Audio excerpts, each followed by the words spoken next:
Hello and welcome to this episode of the GrowVC Everyone Funding Startups podcast. Today I'm here with Jukka Kallio from KallioLaw, which is a certified partner in the GrowVC network. And today we're talking about legal aspects for startups specifically, things to look for and pay attention to when continuing their operations.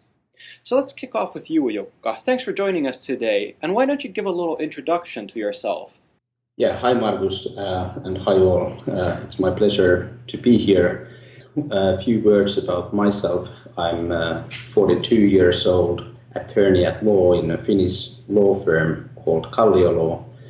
I've been practicing law about 15 years, and first I was in a US-based law firm here in Helsinki, Finland, and at the end I was acting as the CEO of that firm.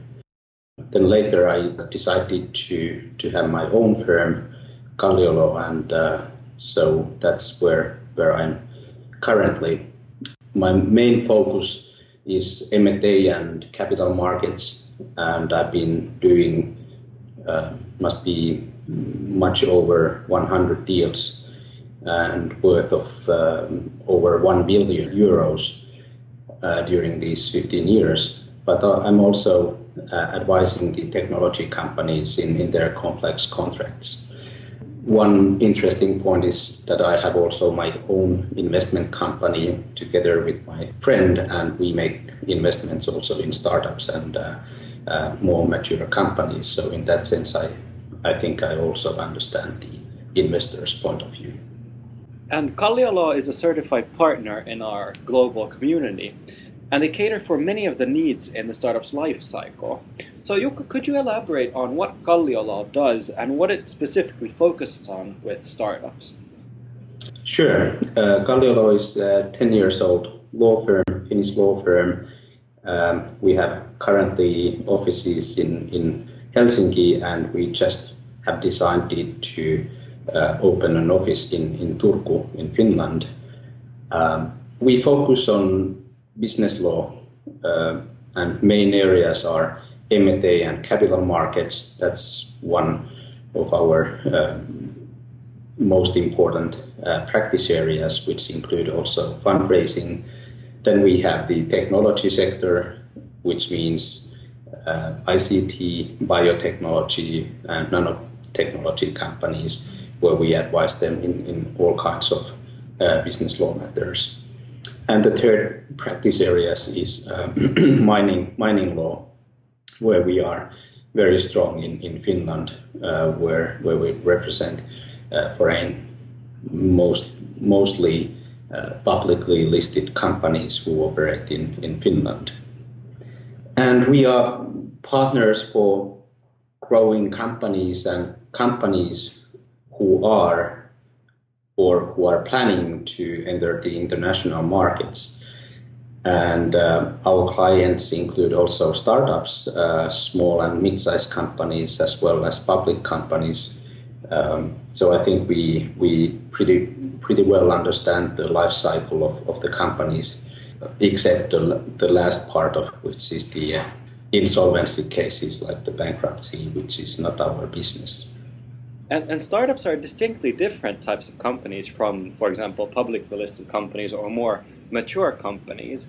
So in dealing with startups, what's KallioLaw's and what's your mentality when working with them? Yeah, I think we need to understand the startups' target, where they are aiming for. What is the target of the shareholders in that company, and what's the target of the company itself? I mean, from, I would say, the legal perspective, it's very important for startups to really partner with some legal advisor who understands their needs. We typically build our relationship on a long-term basis where we also want to understand the business environment in general, that's applicable to the startup, because that way we think that only that way we can provide some value-add services to startups. And one interesting point you also mentioned was that you have your own investment company that you make small investments to startups with. That typically, when you have the investor's point of view, and you also, of course, explore many different points of views when working with startups. So I imagine that you develop a certain type of startups that you're typically interested in, not just from investing capital, but also from investing your time. As you mentioned, you work as partners on a long-term basis, so that definitely means that you have to commit to the startup. So what type of typical startups are you interested in? I would say that it's not really about the business area. Many of the startups I've been investing in are internet or technology companies, but we have also a traditional one startup who provides services to public companies. So I think the main question is about the team, as is always with the investors, that you need to convince the investor with the capability of the team. And but certainly the internet and technology companies, they are you can expect well returns if they succeed, but of course they also have major risks when you make the investment. But as said, it's not about the business area, but most of them are technology companies and internet companies. And certainly we partner also from the legal perspective with the startups, and in some cases I'm in the board of the startup I've been investing in, and in some cases I'm merely a passive investor, and my co-investors are then taking the active role. And in the startup space, what do you think are the most important legal needs of the startup? And what do you suggest that the entrepreneurs do about these legal matters from a practical point of view?